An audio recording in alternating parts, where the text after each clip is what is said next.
You've all heard of the slow food movement. Well, after 9 months at Stanford, I've become convinced that we need a slow news movement. Now, I know the numbers. The Pew Center for Research says 50% of Americans now have access to broadband internet.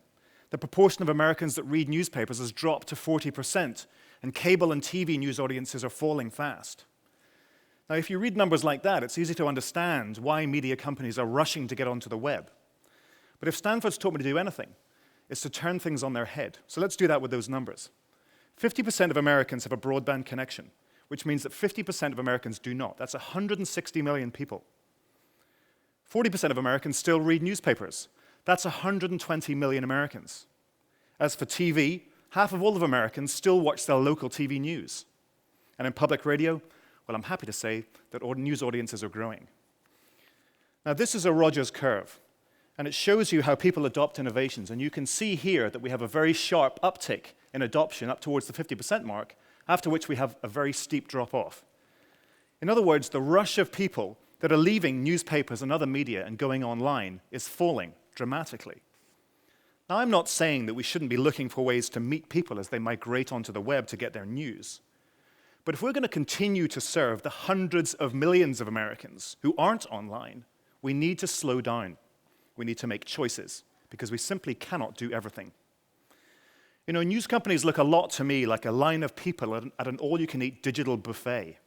We're piling our plates with websites, Facebook and Twitter accounts, podcasts, webcasts, slideshows, videos, mobile and iPad apps, without even knowing whether they'll meet significant demand or make any money. And by doing all of these things all at the same time, which is what most news organizations are doing, we're putting our journalists under intense pressure. That's affecting the quality of the content they produce, and it risks alienating our audience no matter where they are on this curve. And that is bad for business. So let's get our reporters and editors back to doing what they do best, telling stories in their chosen media. Let them focus and produce the very best content that they can.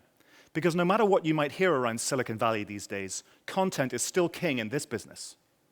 At the same time, let's carve out some space for innovations in each of our newsrooms. I've learned this year, and you've seen here tonight, that if you give a small group of people the space and freedom to focus on the consumer's needs, to innovate, to prototype and test, they will give you good working solutions, and they'll do it far more quickly than a conference room full of overstretched journalists. Now, this approach is going to take a change of mindset at most news media organizations. It may demand that newsrooms be a little smaller, or maybe do a little less, but it's more likely to lead to solutions that will serve us and our customers rather than the search engines. So those of you that are in the news business, when you're standing at that digital buffet, I'd urge you to think carefully about what you're about to put on your plate and to chew slowly.